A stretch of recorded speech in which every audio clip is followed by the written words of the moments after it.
Yo era gasto público y Lauri era gasto público. Para el gobierno. Estoy casi seguro que fue el primer pueblo, la primera localidad del Partido de Desarrollo que sufrió un desempleo masivo, ¿no? Primero me lo dijeron así con poquito tiempo, como de una semana para la otra nos vamos a ir al desarrollo. Un montón de cuestiones que sucedían en el pueblo económicamente pasaron a depender únicamente de la ciudad. Es decir, la gente empezó a entender que el consumo, por ejemplo, estaba en otro lado, no acá. Entonces, ahí empezó el deseo de todo el mundo de querer irse. Hicimos una mesa larga ahí abajo del escenario y ahí estaban todos sentados y bueno, y ahí me acuerdo de ese día. Ese día siempre es como que me lo acuerdo y me emociona porque el club estaba lleno de gente y todas las personas que estábamos ahí teníamos la esperanza de que el pueblo iba a salir adelante de alguna forma.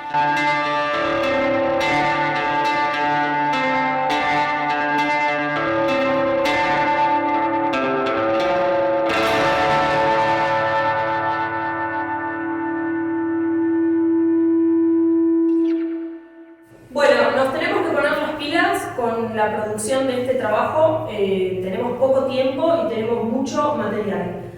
Decime, Fer, ¿cuántas entrevistas tenemos? ¿Te acordás? ¿Cuántas entrevistas tenemos? Bien, ¿y cuántas es mucho? Sí, ¿cuántas horas hay en eso? 5 horas más o menos, ¿no? Capaz más, ¿no?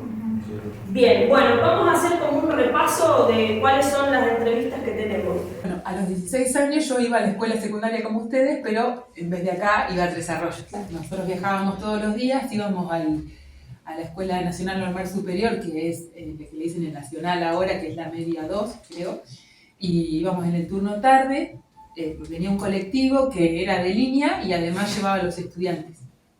Entonces salía de Caromeco a eso de las 11 y pico de la mañana, pasaba por acá a las 12, nosotros nos íbamos a la escuela en el turno tarde y a la noche, tipo 7 y media, una cosa así, regresábamos. Viéndolo en retrospectiva, como un pueblo distinto al actual. Había una empresa que en cierta manera contenía un poco, porque el que no tenía posibilidades de irse a estudiar, lo que fuera, como sigue pasando actualmente, por lo económico, porque no se dan las condiciones. Uno de los objetivos, si te quedabas, era poder entrar a trabajar en ese tipo de lugares, que no eran tanto. Era la cooperativa, sigue siendo la municipalidad en algunos casos, la cooperativa eléctrica y después algo relacionado, como ocurre siempre, con el campo. Pero en ese momento te contenía porque vos veías en los que eran tus padres o los papás de compañeros tuyos o de amigos que se podían desarrollar en el tiempo, pudieron formar sus familias, pudieron vivir bien, darle una vida útil, sana y de principio desde acá a sus hijos. Venía acá a la escuela, sí, pero mucha libertad, mucha plaza, mucho estar afuera, no sé, jugar a la pelota, de todo. Circulamos por todo el pueblo todo el tiempo. No había horarios, no había puertas cerradas, nada. Increíble. Y yo llegué como si fueran ustedes. Yo nací en Oriente y a los 2 años me trajeron a Petona, mi padre. Y a los 14 años mis padres dijeron que se venían a San Francisco. Porque estaban mis 2 hermanos trabajando ya en la cooperativa y teníamos la abuela en ese tiempo, en el año 54-55. Y ahí empezó el asunto de guerra, pero se imagina que era todo chata, Villalonga y un coche de vez en cuando que veía, no había otra cosa. Y así fue pasando el tiempo. Y así empecé yo hasta llegar a ser, gracias a Dios, la cooperativa me formó. Porque, como todo chico, ¿a quién no le gusta la moda? ¿no es cierto? Pero la cosa hay que tenerla con... Y la cooperativa me dio una oportunidad en la cual empecé a trabajar. Bueno, iba del secundario al Colegio Nacional, al ex Colegio Nacional, ahora tiene otro nombre. ¿Cómo era políticamente activo? Porque bueno, empecé a militar en política, era muy chico, en el año 83 tenía 11 años. Bueno, mi viejo era concejal y por esas cosas militaba desde ese tiempo. ¿Cómo era personalmente? Tímido, aunque ahora parezca lo contrario, sí. Además hay una particularidad porque nosotros en el colegio, yo no iba antes al secundario en el Colegio Nacional, sino que iba a la Escuela 3. ¿La conoces la Escuela 3? Bueno, a la Escuela 3, que yo vivía ahí 50 metros. Y fuimos 2 compañeros nada más que pasamos al secundario del Colegio Nacional. Y mi compañero encima abandonó a los 5 o 6 meses el secundario. Así que a mí me costó un poco adaptarme. Pero bueno, la verdad que siempre fui a la escuela pública y el secundario, dentro de todo, lo pasé bastante bien. Fue una infancia hermosa porque habíamos muchos chicos de la edad nuestra. No me acuerdo cómo hacíamos para ponernos de acuerdo para juntarnos a jugar, porque no teníamos el teléfono, pero nos juntábamos y teníamos puntos de encuentro y teníamos un montón de cosas que con el tiempo fueron cambiando. Nuestra juventud fue una adolescencia tardía. Nosotros creo que teníamos 15, 16 años y íbamos jugando a la pelota y a los juegos que hoy los chicos ya no juegan. O sea, fue una infancia hermosa, de mucha vida al aire libre.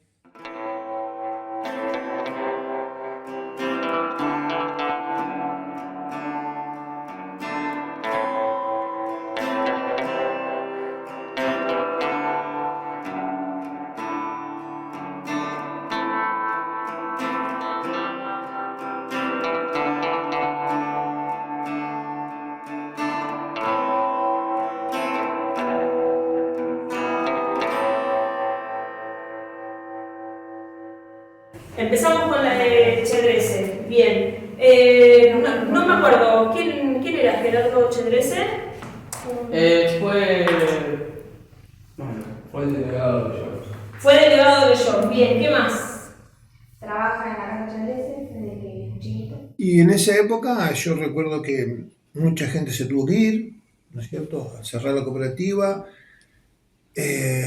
Se fue el habitante que trabajaba o que estaba relacionado a la cooperativa, y también provocó que la gente del campo que venía a la cooperativa por sus suministros diarios, sus suministros para sembrar, para cosechar, también dejaran de venir al pueblo. Así que eso provocó otro problema económico de la localidad, que el recurso más importante que tenemos en la zona es el campo. Eso provocó que, descendiera el nivel de población drásticamente, que la escuela se quedó sin alumnos, porque la gente del campo se empezó a ir porque no podía venir al pueblo, la gente del pueblo no tenía trabajo relacionado al campo ni relacionado a la cooperativa. Después que se cerró la cooperativa y me vine al desarrollo, no fui nunca más. He pasado por ahí, pero no fui nunca más. Me hace mal. ¿Cómo transitó el cierre de la cooperativa? Mal, porque llegó el telegrama el día 20, era Navidad, nena, ¿no? Empecé a viajar a los pueblitos de la zona. En ese momento yo tenía moto, con lo cual era también un poco la aventura de viajar en moto por caminos de tierra. Y tenía la idea clara de que todos esos pueblos había que registrarlos porque estaban en franca decadencia y eran pueblos fantasmas, o se convertirían si no lo eran ya.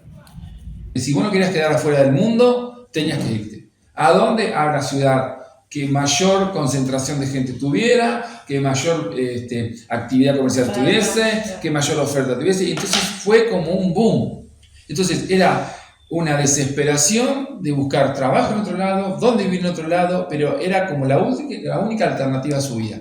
Y nos pasa en la región que los campos que estaban poblados por trabajadores, por familias, que entonces interactuaban con nosotros, los pobladores, diariamente, se mudaron a la ciudad. Entonces, de repente, compañeros de la primaria dejaron de ser compañeros porque empezaron a estudiar en Tres Arroyos. Y éramos muchos. Y muchas veces los pocos o los almacenes que había, todo eso, se ponían contentos en el sentido de que se cerraba la cooperativa porque creían que iban a vender mucho más. Pero no se daban cuenta que quedaban 40 familias sin trabajo. ¿De dónde iban a sacar plata? Claro. Y con eso no... Porque de un lado puede ser una cosa, pero del otro lado es peor. Claro. Cuando yo vine acá, por lo menos en Tres Arroyos, la gente había votado a Menem como una cosa, como si fuera gente que yo conocía, ¿no? Y en general, de hecho, ganó el hice políticas neoliberales y bueno, una forma de denuncia, che, mire, esto es lo que está pasando, todavía estaba pasando, y después ganó de vuelta y al final fue lo que fue la del 2001, ¿no? Fue la caída total, en este caso de la Rúa. Pero lo que yo buscaba era una forma de denuncia, una foto de denuncia. Sí, y en mi caso un registro documental del deterioro, del abandono. Y bueno, finalmente uno, a medida que va haciendo las fotos, estás investigando, entonces vas descubriendo. Y lo que descubrí es lo que les comenté antes. Que si bien había un abandono a nivel visual en términos de edificios, en términos de las estaciones del ferrocarril y demás, había un resurgimiento también porque había nueva gente que llegaba a poblar estos lugares. Con la APDH, por ejemplo, bueno, una de las series del basural son un trabajo que hicimos desde la APDH, un relevamiento y una denuncia sobre las condiciones que estaban viviendo esta gente, que eran más de 100 personas que iban a buscar cosas al basural, iban mujeres con sus bebés y los dejaban por ahí para poder juntar cosas, las carnes de rata. Hicimos un documental y un registro fotográfico. Eso lo pusimos en el Mulasi y fueron los mismos cirujas también ahí invitados y tuvo que intensa. Buscamos un momento que el intendente, que se hacía el SOTA, pudo ir. Estuvo bueno, porque... Eso lo habías hecho con Juan de la Pena. Hicimos con Juan de la Pena y con Luis Jiménez. Y con Luis Jiménez. La foto era mía, el documental lo hicimos hizo Juan con Luis Jiménez. Y de alguna forma, bueno, obligamos al gobierno de entonces, Aprile, el vecinalismo, ahí estaban los propios cirujas. Me acuerdo, yo estuve. Causó bastante impacto porque se desconocía todo eso, o sea, son cosas que en general, viste, lo que no pasa dentro de las 4 avenidas no pasa aparentemente, entonces, bueno, eso fue uno de los registros. Me acuerdo que en la cuadra de mi casa, en ese momento se cerraban las empresas, las grandes empresas que tenían muchos empleados. Y entonces el de enfrente abrió un kiosco, pero a la vuelta abrió otro kiosco. Y ya se hacían competencia. Y más allá otro kiosco. Y así, la gente se quedaba sin laburo, entonces le daban una plata que se llama indemnización, que es algo así como que yo te echo a vos del trabajo, pero te doy unos mangos como para que te las arregles un tiempito. Porque ya que me estuviste trabajando para mí tanto tiempo, no es que soy bueno, sino que la ley me obliga, te tiro unos mangos. Se llama indemnización y todavía existe para algunas personas en el país. En ese momento existía.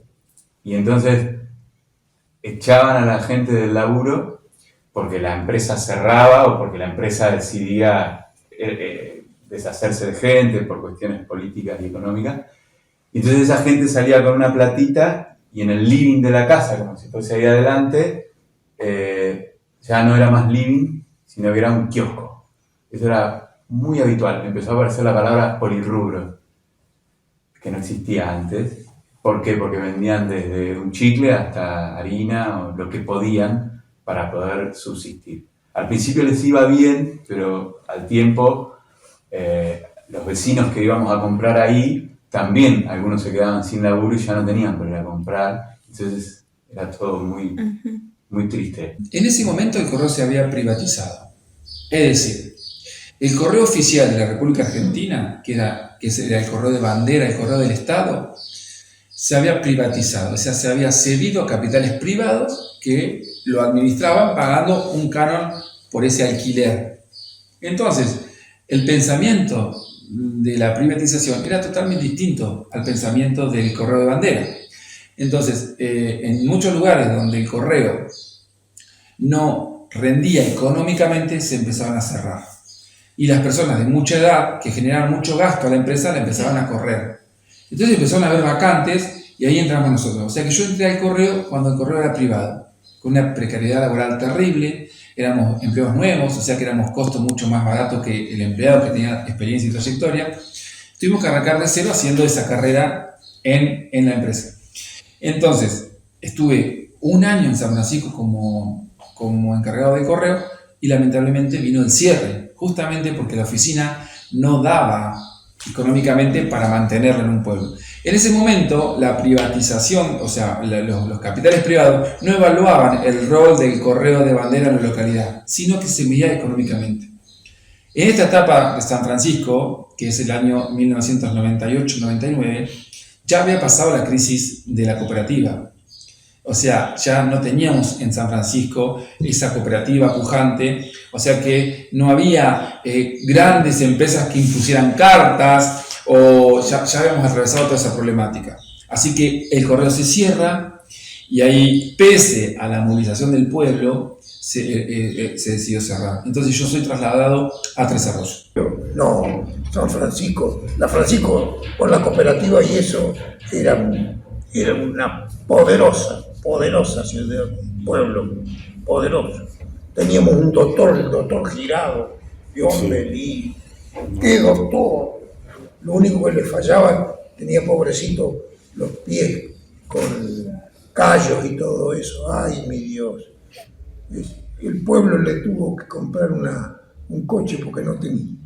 Bueno, cuando se imaginaba que Carlos Menem iba a hacer una política de gran bienestar popular, se dio vuelta en el aire y lo que generó fue un poco lo mismo que había planteado la dictadura, pero de una manera mucho más brutal, porque empieza un proceso donde se empiezan a vender los bienes del Estado, con la excusa de pagar la deuda externa, se empieza a privatizar todo, desde los teléfonos, el agua, los ferrocarriles, las aerolíneas, todo lo que era estatal, que era el patrimonio del Estado, se lo empezó a considerar ineficiente y se generó un proceso de privatización que nos empobrece, y eso de la mano de generar una apertura hacia el exterior, muy parecido a lo que había hecho la dictadura, que llevó a la quiebra a muchas industrias nacionales. Las pocas que se habían recuperado con el gobierno de Alfonsín, volvieron a fundirse con el gobierno de Menem. Pero no es que fue prolongado, entonces uno no se dio cuenta cómo sucedió. Fue abrupto. Así como cerró una cooperativa, se mudaba la gente buscando este bienestar que estaba en otro lado. Y bueno, y empezaron a llover las importaciones y todo lo de afuera era lo mejor. Entonces, después entendimos que los productos nacionales desaparecieron culpa de esa competencia desleal y todas esas cosas. Pero a mí lo que más me marcó fue esto de que fue el desaparecer, el tener que irse a otro lado para poder encontrar el bienestar. El gobierno de la Nación Argentina cumplimenta esta noche 7 cabalísticas privatizaciones, 7 sectores estratégicos del quehacer nacional. Encaramos las privatizaciones de la televisión, de los teléfonos, de instalar el sistema del peaje, de instalar la concesión vial o la concesión ferroviaria, también de privatizar las radios y de incorporar, por supuesto, la privatización de la empresa estatal de la aeronavegación. Nosotros hemos ideado un decálogo que dentro de unos días se conocerá, que es el decálogo menemista de la reforma del Estado. El mandamiento 1 son palabras de Menem, él no lo conoce aún. El mandamiento 1 está extraído de sus muchos discursos, dice así: nada de lo que deba ser estatal permanecerá en manos del Estado.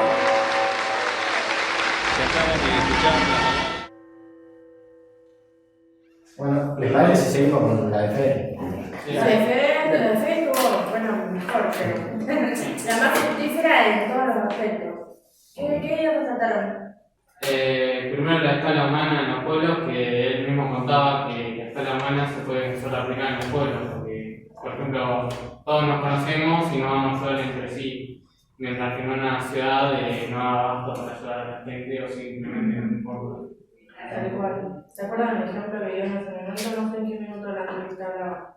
En el 25 minutos 27 segundos. Sí. Creo que en los pueblos existe algo que se llama escala humana.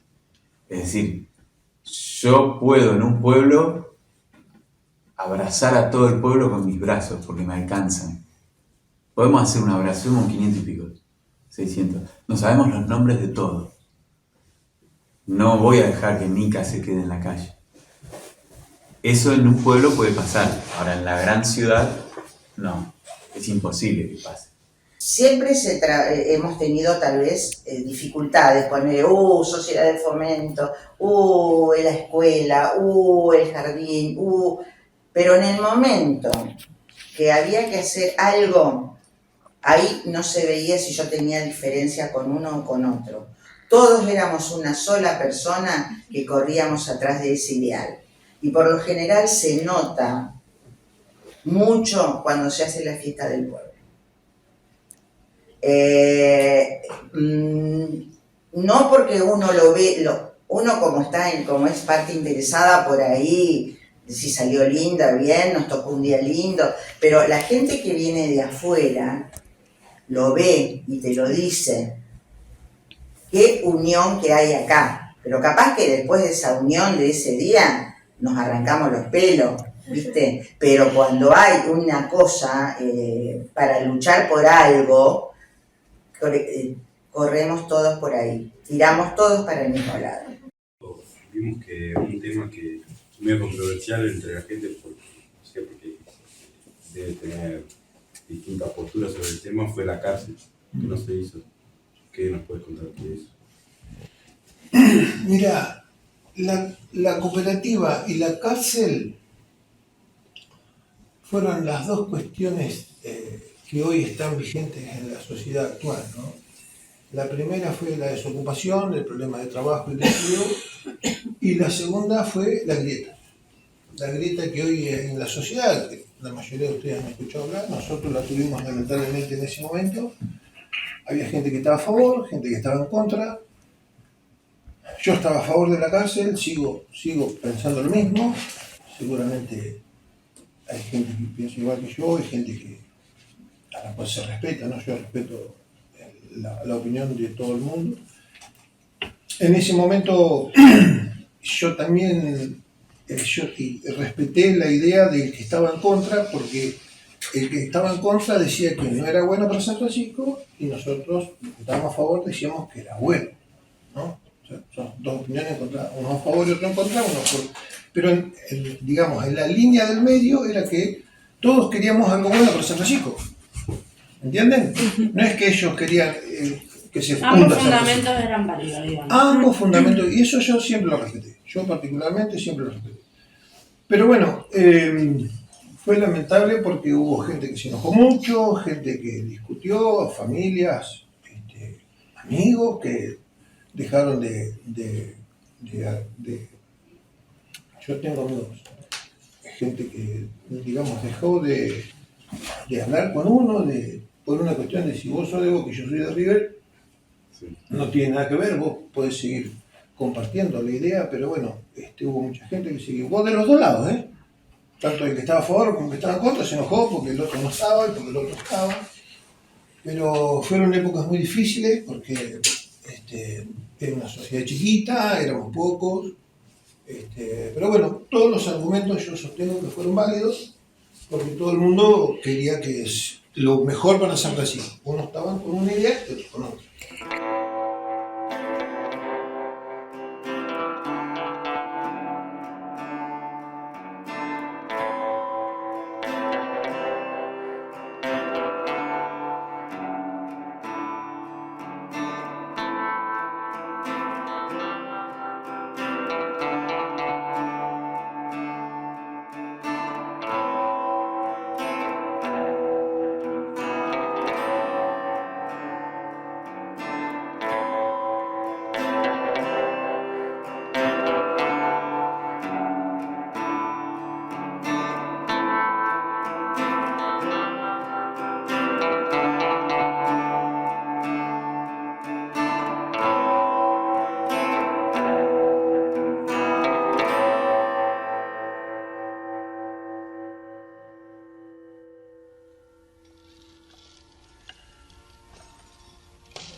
noviembre de 1992.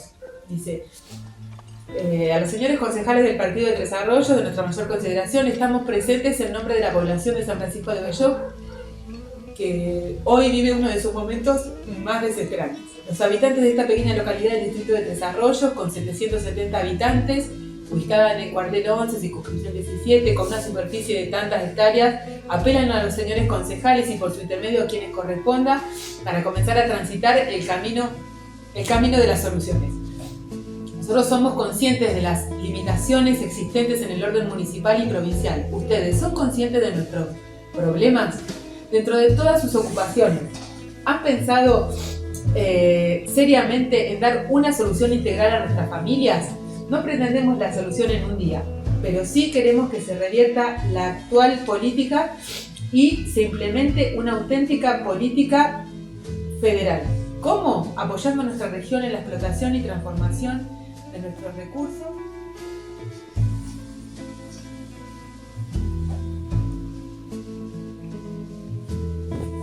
Lo digo por experiencia y lo veo que le ha pasado a mis hijos, te pasa todo.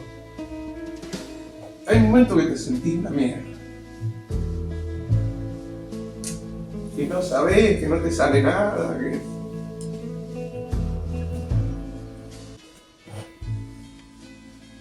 Pero ahí es donde se ven los picos. Ahí es donde vos empezás a formar tu personalidad y empezás a sacar cosas que tenés ahí adentro y que no sabés cómo. Pero ahí es donde no se tiene que caer. Porque a la larga termina habiendo oportunidades, pero las oportunidades están para los que las buscan. Para los que se quedan sentados esperando que venga algo de arriba y te salve siempre. Y alguna vez te toca.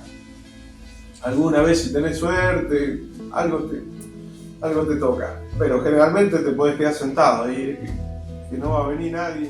En los momentos más críticos nos ha costado sentarnos a analizar como comunidad cuál era la estrategia más importante o más rica para salir a contrarrestar esa negatividad del momento. Nos pasó con la cooperativa.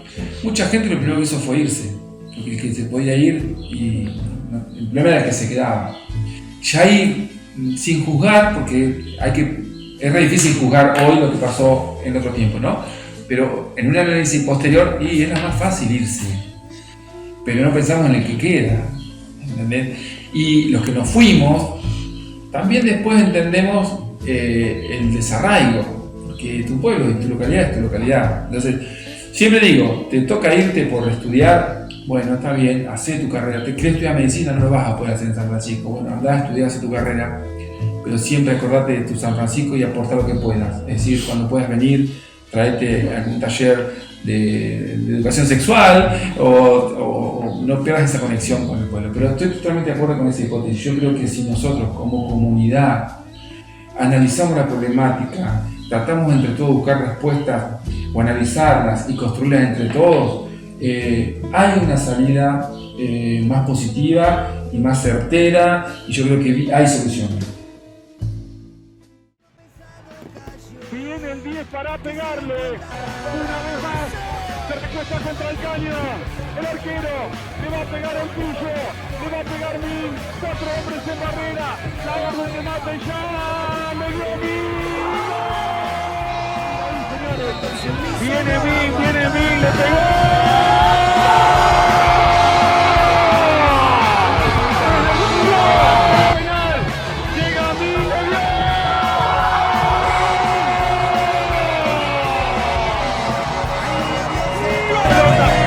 Para el otro lado, el desvío, llega uno de frente, está Moreno,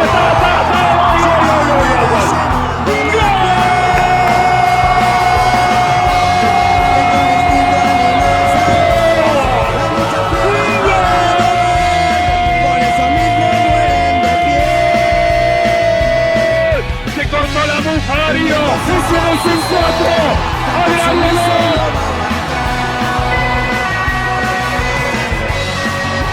Tira su pedestal, el mundo supo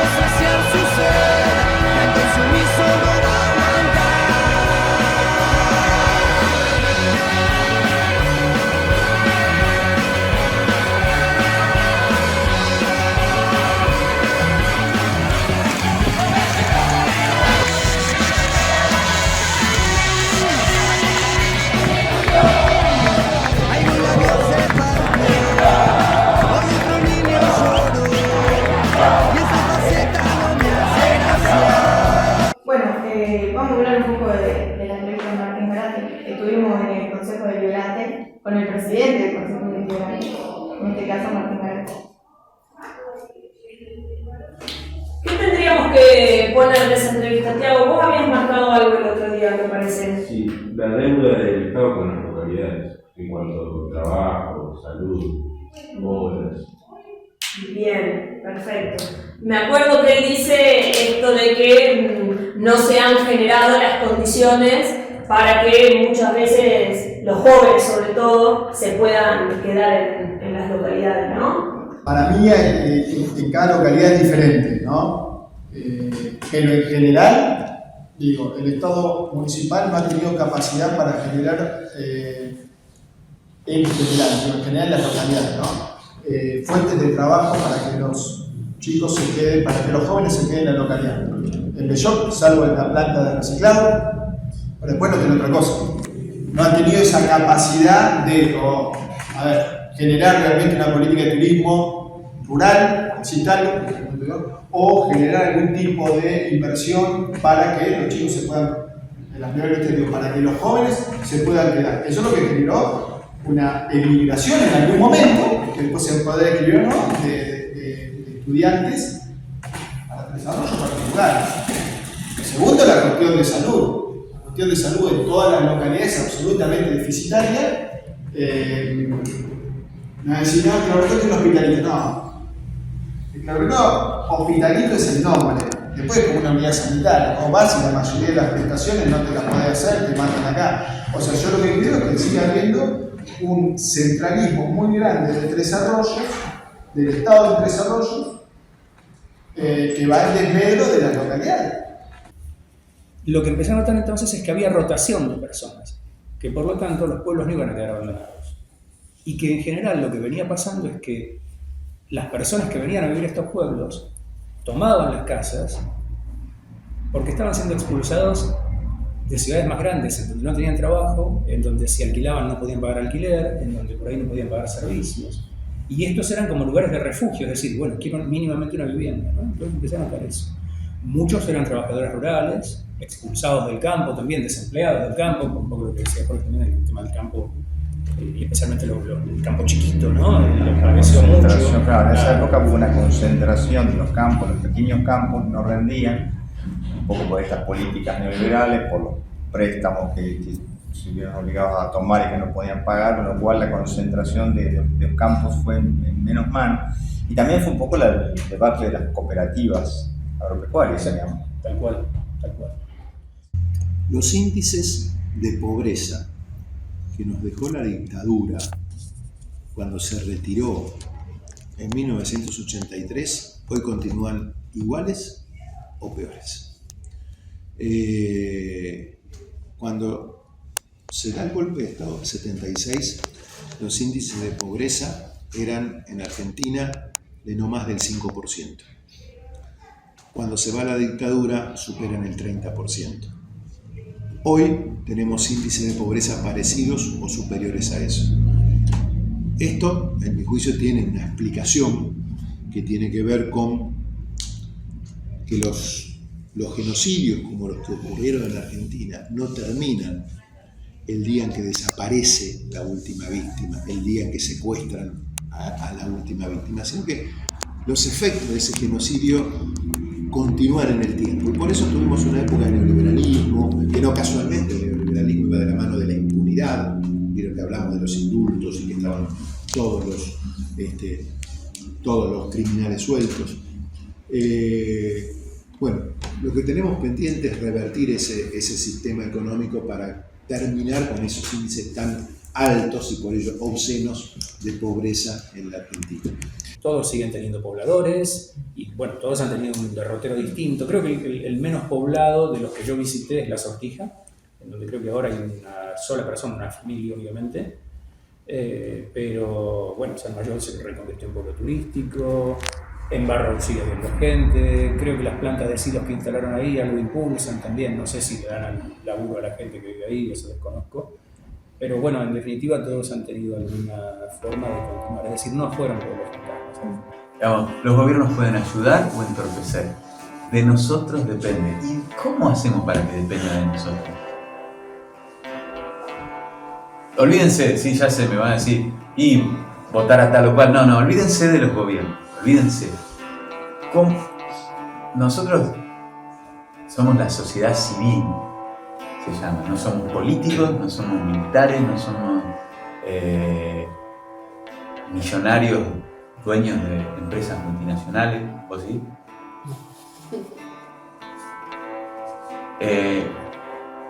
¿Qué sí podemos hacer? San Francisco, si hay algo que lo caracteriza a la población es eso, que no solo es solidaria, sino que no se rinde así nomás. Siempre trata de luchar, ya sea por trabajar, por sus instituciones, por vivir mejor, porque la escuela mejore, las instituciones mejoren. Y a la vista está que la mayoría de las instituciones hoy se encuentran muy sólidas. El pueblo sigue como creciendo y por esto, ¿no? Por la comunidad, por el mensaje que tienen todas las personas. Esto de tirar todos para el mismo lado. Sí. Hoy es el lugar donde yo encuentro la paz que necesito para crear, por ejemplo. Yo, dentro de la rama de la artística, estoy con el maquillaje y estoy con la escritura. Entonces, yo en San Francisco me conecto con ese Héctor que en lo cotidiano no puede conectarse porque estoy trabajando en una empresa, amo el trabajo que hago, pero estoy abocado a eso, con una estructura, con condicionamientos, con objetivos, pero cuando yo necesito encontrarme conmigo mismo y encontrar eso para poder desarrollar un poema o pensar en un diseño de maquillaje, necesito de San Francisco. Y necesito de la plaza, necesito de respirar el aire puro. Yo paso horas tomando mates frente al campo con el sol del atardecer.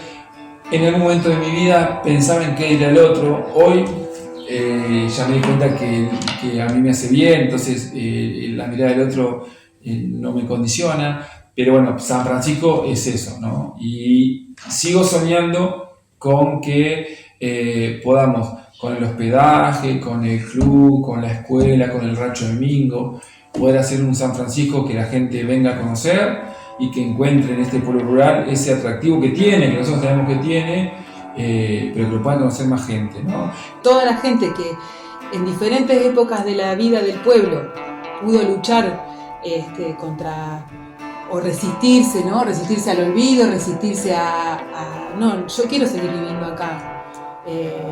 Yo quiero apostar a que mis hijos vayan a esta escuela, yo apuesto a seguir trabajando en el... Yo no me quiero ir. Entonces, si todas las personas que tenían y tienen más o menos esa misma mentalidad o forma de pensar y a través de la participación institucional, yo creo que es la única forma, porque si todos nos quedamos en casa haciendo esta resistencia y diciendo que no puede ser y que no sé qué, pero nos quedamos solo en la queja y en que no puede ser, ahí yo creo que no se hubiera logrado nada.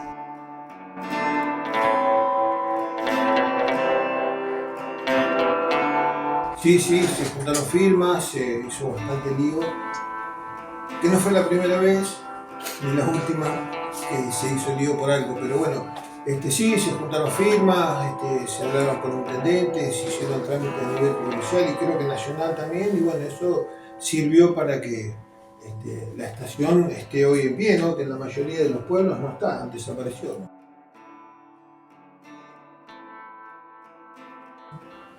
Ese fue un esfuerzo grande de la comunidad y bueno, también ahí fue demostrando que tenía unidad, ¿no? Y después ocurrió con el correo.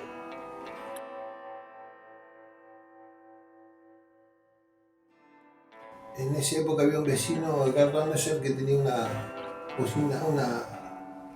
bocina de barco. Entonces nos pusimos todos de acuerdo cuando... ¿Qué te reí vos? Si también participaste. Esa es una cosa que me había olvidado. Nos pusimos todos de acuerdo porque sabíamos que se iban a llevar el correo. Nos quedaban sin correo argentino.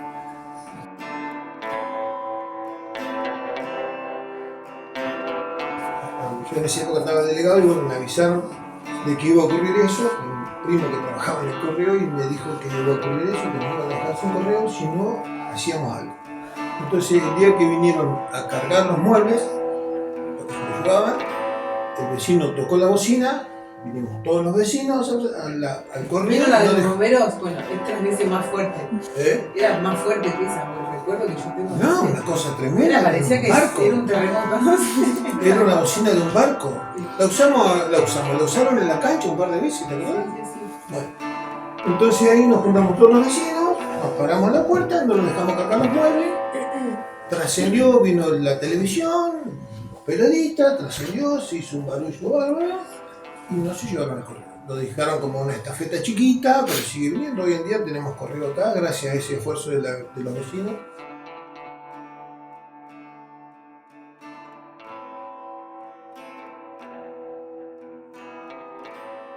Soy Matías Roteño, hace 2 años que vivo en San Francisco de Belloc y lo que más me gusta de Belloc es la tranquilidad, la unión de las personas, todo. Yo soy Poggi, vivo en Belloc hace 6 años y juego a la pelota en Echegoyen. Lo que más me gusta de Belloc es el club, la comunidad que hay y la unión. Yo soy Tiago, vivo en Belloc desde primero de primaria, juego al fútbol en Echegoyen y lo que más me gusta de Belloc es que los domingos voy a la cancha y disfruto de tomar mate, ver a primera y la tranquilidad del pueblo. Yo soy Mica, vivo en Belloc hace 11 años. Lo más lindo de Belloc es poder tomar un mate viendo el atardecer. Soy Agustín, vivo en San Francisco de Belloc hace 1 año y lo que más me gusta de mi pueblo es la tranquilidad y la paz. Me llamo Pilar y llegué a Belloc por cuestiones de trabajo y desde entonces sigo ahí. Mi nombre es Fernando, tengo 16 años y lo que más me gusta del pueblo es la tranquilidad que ofrece. Soy Ivo, tengo 16 años y noté en las entrevistas que todos comparten el sentido de pertenencia, que ya no viven en el lugar.